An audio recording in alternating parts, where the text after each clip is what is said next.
Hi everyone, welcome to day 12 of the automation testing series. ಇವತ್ತು ನಾವು alerts ಬಗ್ಗೆ ತಿಳ್ಕೊಳ್ಳೋಣ.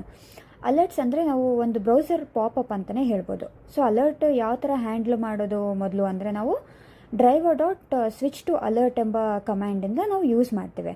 ಫಾರ್ ಎಕ್ಸಾಂಪಲ್ ನಾವು ಸಿಂಪಲ್ ಅಲರ್ಟ್ ಏನಾದರೂ ಇದ್ದರೆ ನಾವು ಎಕ್ಸೆಪ್ಟ್ ಅಂತ ಯೂಸ್ ಮಾಡ್ತೀವಿ.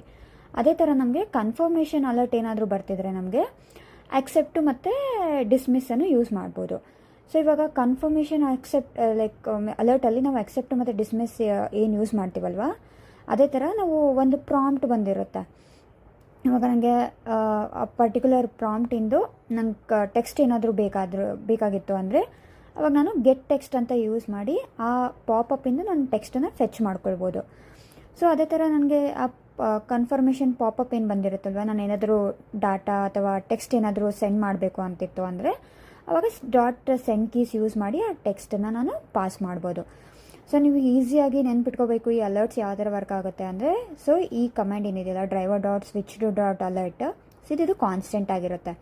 ಸೊ ನಿಮಗೆ ಫಾರ್ ಎಕ್ಸಾಂಪಲ್ ನಿನಗೇನಾದರೂ ಅದನ್ನು ಪ್ರಾಂಪ್ಟ್ನ ಅಕ್ಸೆಪ್ಟ್ ಮಾಡಬೇಕು ಅಂದರೆ .accept ಯೂಸ್ ಮಾಡಿ, ಇಲ್ಲಾಂದರೆ ಡಿಸ್ಮಿಸ್, .get text, ಇಲ್ಲಾಂದರೆ .send ಕೀಸ್ ಯೂಸ್ ಮಾಡಿ ಈ ಅಲರ್ಟ್ಸ್ನ ನಾವು ಹ್ಯಾಂಡಲ್ ಮಾಡ್ಬೋದು.